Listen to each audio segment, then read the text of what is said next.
Hey guys, what's up? Welcome to my new YouTube video. I want to say a huge thanks to all y'all that came out and watched my first video, and I hope y'all are looking forward to future videos as much as I am.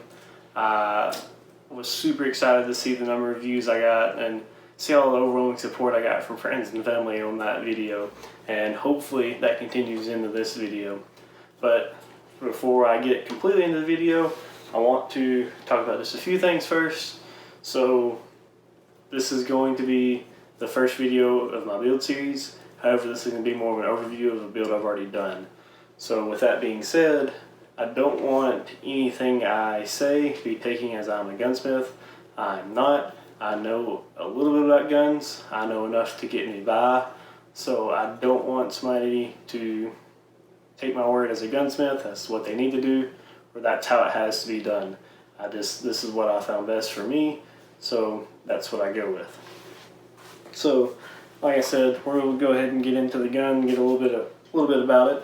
So, this gun really came about to be around this time last year. I began looking for parts over Christmas and ended up ordering parts. Took a little bit to get in, so around last Christmas, I finally was able to build it around March of 2020. So I was super excited about it, and this is where it is today. So we're going to start with just kind of what's in the gun and kind of overview of it. So we're going to start butt to tip. I have a Magpul CTR Stock. The CTR Stock is the one that has the tension lock on it. It's almost a must for any stock. The ability to not have it wobble like the other stocks are is amazing. So I have just a Aero Precision mil-spec buffer tube and castle nut. However, the buffer tube has a Striker Industries flat wire spring and a Aero Precision H2 buffer. I'm going to explain a little bit why I decided to go with those, because those were definitely an afterthought. So next thing on this gun is the sling attachment point. I went with the Magpul ASAP sling attachment simply because I wanted to make my own sling. So I decided to make my own sling out of paracord. So this is kind of the final outcome of it, and I really liked the sling in general, aside from the color. The color did not match as well as I was liking to, so that's kind of one of my quests for a little while, is to find a color that matches flat dark earth. I hope I can do that, but I got a feeling that's going to be a tall task.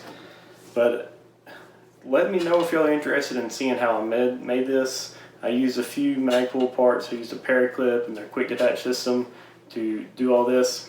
And I also used a bungee cord in the middle. That way it has some like elasticity to it, and I can actually get it pretty tight around my body and it'll hold on, which is really nice at times. So apart from that, that's one thing I hope maybe y'all might be interested in seeing. But aside from that, we'll go ahead and get back into the gun. So I have a Magpul K2 Plus rubberized grip for the pistol grip. I have a Aero Precision upper and a lower. The upper is the M4E1, so it's the enhanced upper, which allows it just to have the 2 bolts of screw, and I don't have to deal with any barrel nuts. I have the Magpul flip up sights. They are really nice for this type of stuff. I like it because I can throw the magnifier over and flip the sights up. The charging handle is a Radiant Weapons charging handle. I love the ambidextrous. You can really get used to using ambidextrous charging handle. So the bolt carrier group is a Aero Precision bolt carrier group. The Handguard is the Aero Precision Atlas S1 Handguard. Like I said, it's the enhanced, so it just fits by the screws. I have a fixed gas block as well with a carbine length gas system. The angled foregrip is the Magpul AFG-1. I love the angled foregrips, and it fits almost perfectly in my hand. So getting into the, we'll take a dive, and I'll go back over here to the buffer. I mentioned that I put a flat wire spring and a Aero Precision H2 buffer. So the reason I went with that is because when I got this gun and got it all built and started shooting it, it was extremely overgassed. It was throwing brass in the 4 o'clock, probably in the 5 o'clock position if the brass effector hadn't been taking the bulk of the brass. So that was kind of something I wanted to work on and make sure I got that tuned up. And with the spring and the buffer, it tuned up perfectly.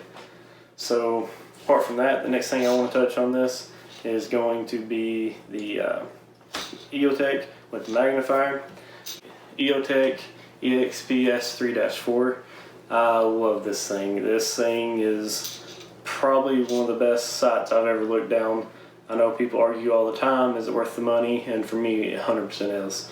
I plan on doing a full review of this with the magnifier just so I can give y'all all the details y'all need to know about it. But I personally love this thing. The gun itself with the magnifier, I've been able to stretch out to about 200 or 300 yards, and I plan on doing that again and hopefully stretching out even further. Plan on doing a range day with this gun and kind of let y'all see it shooting, kind of let y'all see me shooting, and see how that goes. Apart from that, unless I'm just forgetting something, that's about all I have on it right now. I do plan on doing one other thing that I about forgot about. I plan on upgrading the trigger here soon. I want to get some input from some people that know, anybody that knows anything about ARs. What trigger should I put in this? I don't want to break the bank on it, but I don't care to splurge a little bit and put a decently nice trigger in it. So I've heard a lot about Rise Armament triggers, and I've heard a lot of people say those. But I've also heard a lot about Timney and TriggerTech. So whatever triggers y'all might recommend, I may end up going with that and looking into them. But aside of that, hopefully I'll do some more videos about this gun, especially with the trigger, and be looking forward to the next video or the future videos with the Eotech. Aside from that, I really appreciate y'all's support. I hope y'all like, comment, and subscribe, and hope y'all enjoyed the video. Thanks, guys.